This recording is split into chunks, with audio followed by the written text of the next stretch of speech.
Okay, welcome to this episode of The Disordinati. Today I'm super delighted to have Scott Cohen with me. Welcome, Scott, to this podcast. Thank you. I'm honored to be here. It's an honor for me. Obviously, we've known you for your portrayal of Max Medina in the Gilmore Girls, but you've also participated in so many others, great successes like Law and Order, CSI. I've also seen you in Mrs. Maisel, which has been my second most favorite show, in The Other Woman, and also in Everybody's Fine. So your success is obviously worldwide known.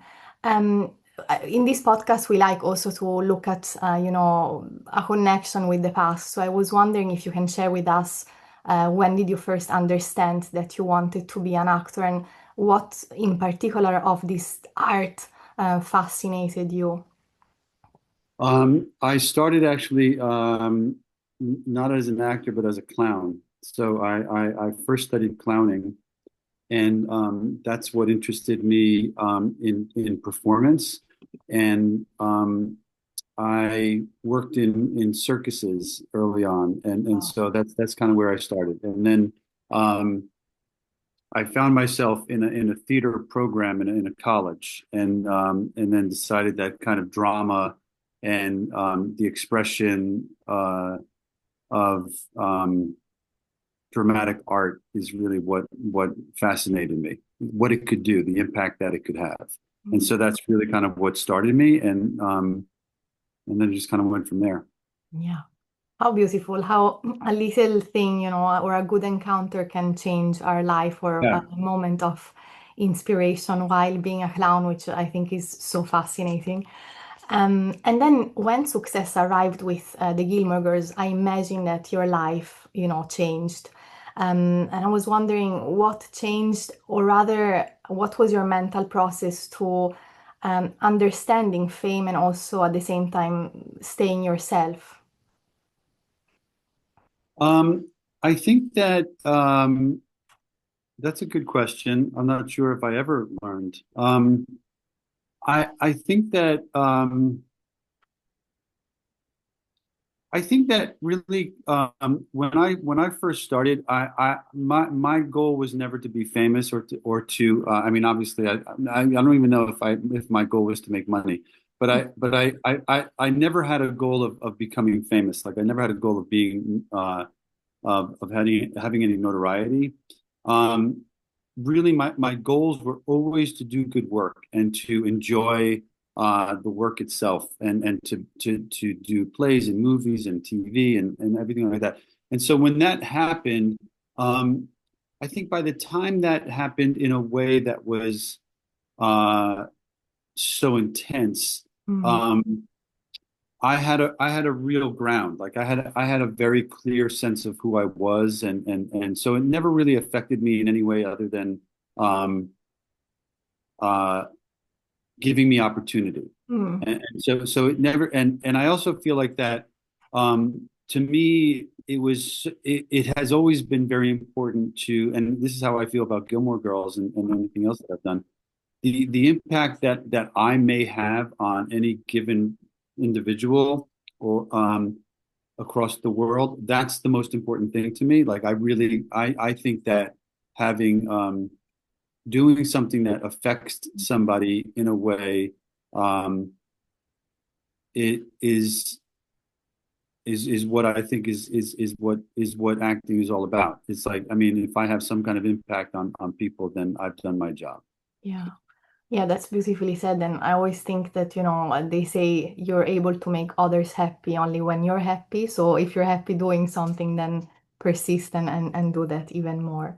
Yes. Um, Talking about the Gilmore Girls, a lot of the Gilmore Girls fans obviously were Team Luke. I've always been Team Max Medina because he was so charming, and he was something else. And I wonder, how did this character shape you? And if anything, is there something of Max Medina that you carry with you today that you've learned from that character? I think that um, I think that um, I carry Max with me all the time, and I think that um, I think that I don't necessarily think that the character has taught me anything. It's more what I've taught the character. And Hmm. um, and I don't mean that in an arrogant way. I just think that that I think that um, I brought me to Max, and so Max is quite. There's a lot of me in Max. Okay, good. I think that's more what that is about than Max kind of becoming me, and and I think that I mean if there's anything that I feel like I'm good at, it's me bringing me to different characters, so that a character really I'm able to I'm able to embed myself Hmm. into a character. I think more than that though, I think what the character gave me in relationship to the show itself really came more from Amy Sherman Palladino. So really it came from somebody who trusted what I did and trusted that I would take the character to different areas, different levels, different and also Lauren Graham, who kind of allowed that space to kind of be created between the two of us. And so I think taking away something is more about uh, doing the show itself and feeling like we created something so special and so um, long lasting and so real for people. That really feels quite wonderful. So I think that's more what I take away from it. Does that Yeah. make sense? Does that make sense? Yes, absolutely. So I'm complimenting you then if discovering that you brought a lot of you in Max, and that show has, I don't know if it has changed people's lives, but necessarily it also has in a way kept people's company, and we have, at least my generation growing up with the Gilmore Girls, we all have learned a lot about what type of personality we could be, because that show has a variety of different types. There are no, standard characters, and it also allows, in a way, for us, for women, but also men, to understand how to navigate relationships, because obviously the characters, discover parts of themselves through the relationships, and um, it's so enriching, and I like the fact that it's a very choral series, so all the characters have a very specific role. Um, Now, talking about Max Medina being charming, you're also very vocal about the love you have for your wife, Anastasia, and she's also an artist. We've briefly talked about this earlier. And I wonder, how does love look like for you when you're both creatives? That's good questions. I think when you're both creatives, love is constantly evolving. And so I think like and I really don't know what it's like, when you're not a creative. So it's like Mhm. because I'm not in that relationship. But what I do know from being in this relationship is that there's a constant evolution of thought. And I think for Anastasia, who I think is such a supreme artistic Mhm. mind, who has a supreme artistic mind, there's a constant um, I wouldn't even call it a struggle because I don't think it's a struggle. I think it's a movement. Like there's constant movement toward something that is that's ideal or idyllic, really. And so, and I think, I mean, I would probably say that me not as much as she, but I do think that that is what kind of keeps us alive and going and interested. So every day is like a new aspect of what it is that we're learning about what we're doing, and it reflects kind of who we are, and and you battle that, like you kind of like it always becomes like am I there? Am I not there? Am I there yet? And I mean, unfortunately, the business is what really kind of is what I think dampens a sense of that process. You know, that's the business is such a huge part of what we do, but and it's because how we make our living, which unfortunately is it's a it's a mountain to climb, and then it's a valley to fall into, and then it's a mountain to climb, and then it's a valley to fall into. So that plays on you constantly, right? But that is not really the artistic vision that you work within. And so, in terms of a relationship, I think that or love, how you kind of phrased it. I do think it's ever evolving and ever changing and growing and growing and growing, which I find a fascinating process Yeah, it's and beautiful. always surprising. Yeah, always and always keep an eye open for, an inspiration that may come, Yeah, yeah, and yeah, yeah, also a yeah. different way, I imagine, of seeing love, and the relationship itself. Yeah. So it's beautiful. Talking about practical matters, and I think it's also good to have this balance between, dreaming and being creative, and also having something that holds you a bit to the reality. And obviously, you mentioned that the businesses you have are part of this process.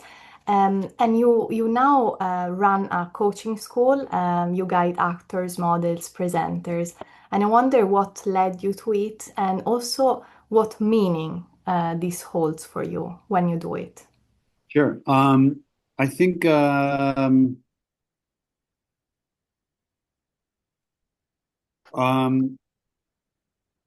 what led me to it was feeling like I had something to share, Mm. and in and this might sound very selfish, but like in this business where you're not always given an opportunity to share what you know through a job or a character or something that's written. The more knowledge you have and the more expertise you have, it doesn't feel good if it just sits within me. What feels good is that I get to share it with other people, and I do feel like there's, uh, I want to be able to share that with a younger generation to be able to pass on something that I think is important. And I don't think like a certain technique or a certain method is important, but I do think a certain knowledge is important and a certain kind of uh,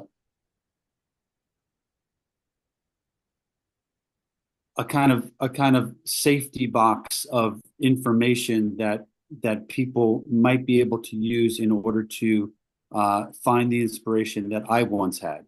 Mm. So that's important to me, and it's important to me to kind of share that with people. So that's what I've done. Yeah. Yeah, and I'm sure you're doing an amazing job. And talking about this knowledge that you want to share, how are you not scared of basically disappearing into a character, and how do you come back? Well, one of the things I actually teach is disappearing into a character is just part of what you do, and uh, sometimes it's really hard to come back, and sometimes it's not so hard to come back. Um, Sometimes you have to be very, very forgiving of yourself to be able to take the time to come back.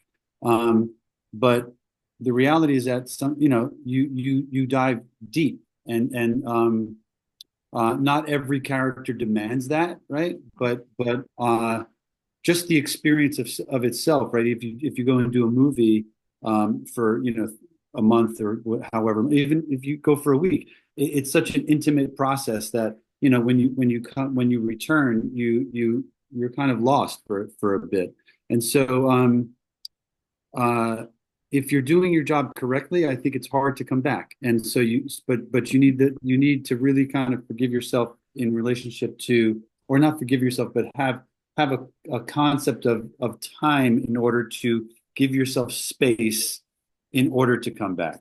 Um, And so sometimes it's really hard, and sometimes it's really easy. Sometimes a job is so bad you just you want to come back immediately. You didn't even leave; you're just back. Um, so but that's the goal. The goal is to go so far that you're experiencing this world, this life that feels very real. And so the objective is that I think I might be saying too much, but it's like the objective is like every day you end at a certain point, right? Mm. So you stop, and so that also is part of coming back. It's like there's an end, and you go home and you work for the next day, and so there's a reality to that, but at the same time, there's a super reality to it. Yeah. Yeah, I would find it probably very difficult because I'm hypersensitive, so I would probably, be desperate. If I was playing a desperate character, I would just carry it with me. And I imagine there must be a lot of empathy also for the character you're playing. Now, You if know, we, it's funny because when I was a clown and yeah, I studied clowning, a huge part of clowning is that you take off you take off mm, your character. You release yourself by taking off your yeah, clothes, by taking off your makeup, right? That's all part of it. And that ritual is actually very important in film. And you sit down in a makeup chair, you get your makeup taken off, you get your makeup put on. It's like that it's actually very important to kind of as a part of breaking, the magic or breaking the spell that you're kind of under. So, and it's important to break the spell, otherwise, you lose your mind, yeah, basically. yeah, the physicality aspect, I guess, Yeah. helps with that. Yes. Yes. Yes. Um, Now, if we walked through New York with the 25-year-old Scott Cohen, what would he be surprised to learn about the person you became? This is a very philosophical question. I think um, I think he would be surprised that he came so far. Hmm. I think he would be. I think he would be surprised that he'd be like, huh, that's I never knew that that's where you'd end up. I don't think I ever thought of a. This actually might be something that I should be working on. But I never had like forethought. I never had like, oh, this is where I want to be.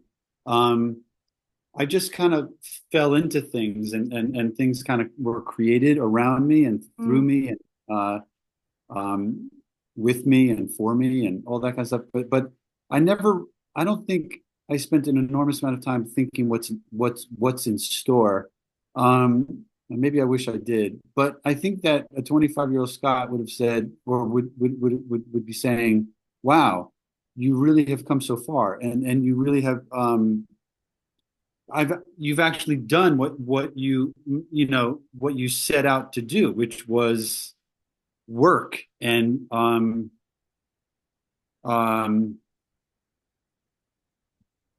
go places and meet people and discover and be surprised um, and fall and fail and succeed and just all the things that make life important.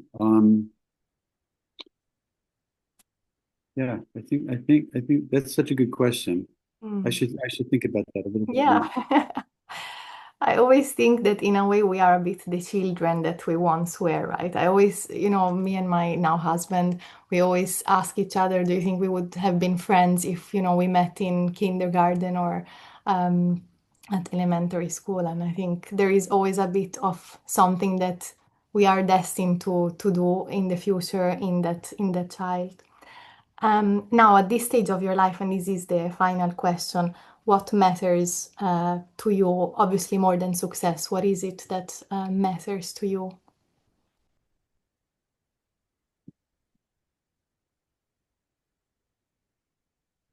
Um, I would say